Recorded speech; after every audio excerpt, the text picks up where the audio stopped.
That's not a comic book. Now that's a comic book. Hi everyone, welcome to another episode of Trade Talk. I'm Sid Part 2, and today we'll be talking about Batman, the Doom that came to Gotham. I got this a couple months ago for Christmas as a gift from my brother-in-law. He and I are both big comic nerds. We're also big H.P. Lovecraft fans. Or not big, but we also both enjoy a good old H.P. Lovecraft story. And as you can see, I'm always the consummate professional. Oh, shit. Things went wrong. This was not a success. This was not a success at all.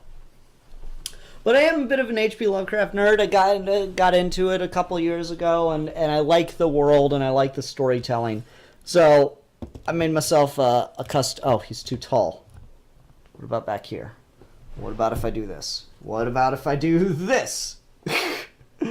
Oh my, this is going so professionally. I'm doing so well. I just wanted to show you my toys. Aw, come on, Cthulhu. He's actually pretty good at standing once you get him to stand. I did a whole video on this guy. If you want to go searching for that, just search Sid Part 2 Cthulhu. I'm sure it'll come up. Okay. Hopefully Cthulhu, my co-host, will be fine. Anyway. So yeah, I've got an affinity. I'm not going to call myself like a super fan of H.P. Lovecraft, but I've read a handful of stories. I have the complete collection. I need to go through and read that at some point. But I do like H.P. Lovecraft, and that's kind of the big selling point for this. This is an Elseworlds Batman story set in the early 19th century around a Lovecraftian doom. A Lovecraftian apocalypse. So it starts with Batman, or with Bruce in an expedition to the North Pole on a rescue mission, trying to come across, or trying to find the remnants of a research ship led by Professor Cobblepot, which has crashed in the Arctic.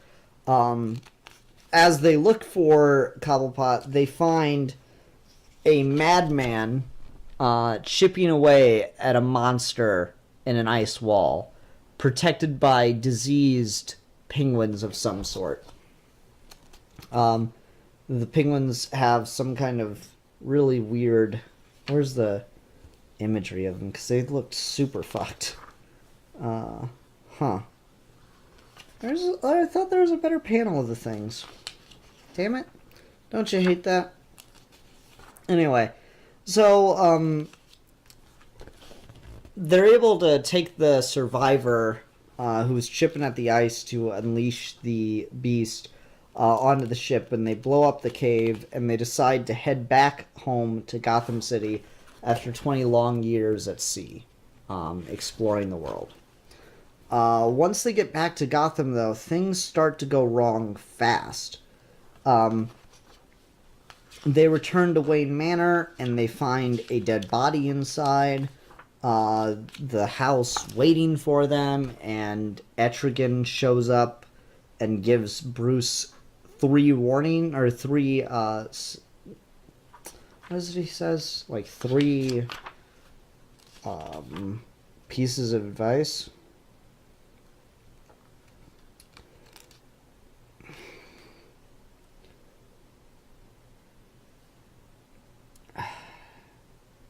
Damn it. My name is Blood. You do not want to know me or what I am. Suffice to say, what is invisible may not to most is invisible to me. I know much, but I am allowed only to tell you these four things. So, he as Etrigan tells him four things to be aware of, and so Bruce begins to do some detective work into what's going on with the city. And we set up a lot in here. We set up an Oliver Queen. We set up Harvey Dent. We introduce a lot of villains. Victor Fries being the man at the North Pole. And just a whole lot gets set up as Batman begins to uncover this mystery of Gotham and what's going on. And the mystery is that Ra's al Ghul has a book meant to summon some fucking name that's not going to fit in my head. Meant to summon, let's just call him Cthulhu, because that's what it's an allusion to anyway. One of the old ones, let's say that. Ra's al Ghul has a book that's meant to summon one of the old ones. Talia has to resurrect Ra's al Ghul so he can use it. And the process just begins as we go through all this stuff of this Lovecraftian lore. There's human sacrifice in the form of Mr. Freeze. There's the creation of an ungodly beast out of plant life who ends up, being poison ivy. If in anything but direct name. She poisons Harvey Dent, and Harvey's entire body begins to split. Oliver Queen has 4 arrows dipped in the blood of a saint. And so those will be used as a way to defeat these Lovecraftian beasts, because Ollie is killed, but Bruce gets a hold of him. Two-Face becomes kind of a portal to the realm of the old ones, and Bruce has to find a way to save them.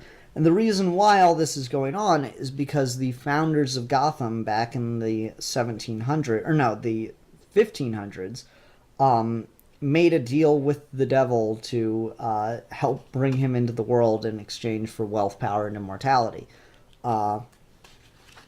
And so the immortality connects to Bruce Wayne actually being the real son of Thomas Wayne, the founder of Gotham.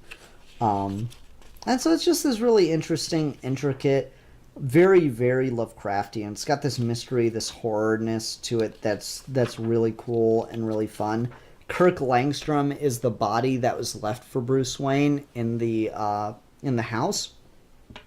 And at one point, Batman goes and starts reading through Langstrom's diary about what he was up to, what experiments he was doing.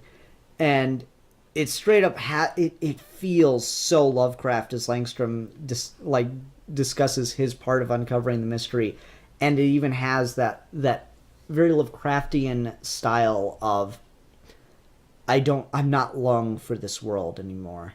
They are coming for me. I can hear them outside the door now coming for me. And that's one of those things, it's so ridiculous, but usually it's so immersive in the horror and the intrigue of the mystery that you don't question it. But to literalize what those scenes, what those moments are like, is to go like this. Come on, give me a pen. Desk, really? I thought you were my friend, and you're not being very friendly. All right, there we go. So to literalize it, it's like, I can hear them coming. They're knocking on the door right now. I hope that you are able to find the answers that I was seeking. That's just so ridiculous. That you can hear them on the door, and yet you're sitting there scribbling. You're not, trying to escape or survive kind of thing. It's so Lovecraftian, and it's in so many of his stories that exact sequence happens, but it feels right in this. So I really like that. And it gets really, really horrific, and there's all this body-changing stuff by the time you get to the end of it, wherein Bruce, in order to defeat Ra's al Ghul and everything, has to become a literal Batman, monster of a man, in order to defeat Ra's al Ghul and, by extension, the old one. And that's really cool. I did like that. I'm a sucker for that. Man batifying things is just cool as shit. I want to see if I can find, there's the imagery, and it's really, really grotesque, and again, very Lovecraftian. That really, you can feel the love for the source material and the creepy weirdness of it all, and that's really cool. So anyway, they're able to defeat the horrific monster. I really do love this moment because there's so much in Lovecraftian lore where, like, the idea of seeing a monster so horrific, the idea of just bearing witness to some of the horrors of these beasts, these like otherworldly things, is so horrific it instantly drives you mad. And like this has a moment that's really cool, where Ra's al Ghul says, "Ha ha ha, fool! This thing is beyond your poor human comprehension. Look down and behold the shape of him who comes. Look down and go mad." And you get the beast with all its mighty tentacles and incomprehensible shape and scale. And Bruce just says, "I've seen it. For 20 years, every time I close my eyes. It holds no special terror for me now." That's a very Batman twist on that Lovecraft trope that I really like. I thought that was really, really clever, because it's part of the whole, like, way in which Bruce's parents' death worked in this, wherein Thomas and Martha were killed in the street by one of the other founders of Gotham, and that they caused Bruce to run, and he was granted a vision of what was coming, the doom that was coming to Gotham. And so he's had the imagery of the old one burnt into his mind. He sees it every time he's closed his eyes for the last 20 years. And so finally getting to see it and confront it has no special terror for him now. And that's really cool. It really worked for me. It was a really, really neat way to do everything. In any case, Bruce saves the day at the end, and remains, however, a bat monster. Tim Drake, who is one of the young lords of Wayne, is now going to be running Wayne Enterprises, and he explains that the fire that killed Harvey Dent left Bruce terribly scarred, so he will not be in public life because Bruce remains a literal Batman. They don't know that part. They just know that he's scarred, but that's the reason that he's not coming out. So that's, again, just leaving you in that kind of monstrous state, very Shadow out over Innsmouth kind of thing. And so that really works for me. I quite liked it. It was a fun, scary kind of read. This creeping, overarching mystery, this gnawing anxiety, this feeling of wrongness. It's got the conspiracy. It is really a Batman story in an H.P. Lovecraft universe, and I think that was a really cool idea. It was fun to do. Troy Nixey did the art on this, and he does a really, really good job. It's really a bad idea to try to do art of Lovecraft, because Lovecraft is very much meant to be a novel. It's meant to be a story. You're not supposed to try to visualize it, because so many of the lines in Lovecraft will be things like, words fail the ability to describe how horrific this sight was. And so, logically, by extension, artistic representations of it should fail to convey how horrific the monsters being seen are. Troy does a good job of kind of getting around that with the old one that we see in this, because he, I feel very smartly, just lets us see the edges of it, surrounds it in shadow, and lets us see just a hint of the thing, as opposed to the entirety of the beast. And so I think that was just a really, really clever idea, to only show the edges of the monster. And that's usually something that I can't stand, but here I thought it worked really, really well, because it's the whole point of a Lovecraftian beast is you can never properly represent it, because the thing that makes it scary is it's so scary that you can't even properly imagine it. So that was, there's good use of perspective and shading in that regard, and I thought that was really cool. Anyway, I'm really happy with this. I thought it was a really good, solid issue, or solid volume, and I had a lot of fun reading it. So if you're like me and a Batman fan and you have an affinity or enjoyment of H.P. Lovecraft, I definitely recommend checking this out. Alright, everyone, thanks very much for watching. I hope you enjoyed this episode of Trade Talk. Before I let you go, however, I do want to tell you about one thing. This week, on Saturday, the 17th of March, we are doing Comic Book Club Volume 2. We'll be discussing Captain America, Man Out of Time. Now, Comic Book Club, for those that don't know, is a new monthly live show where you can join me and others as we discuss this book. All you have to do is have a legal copy of it, whether that's bought on Comixology, bought in person at a store, Amazon, or even rented from your local library.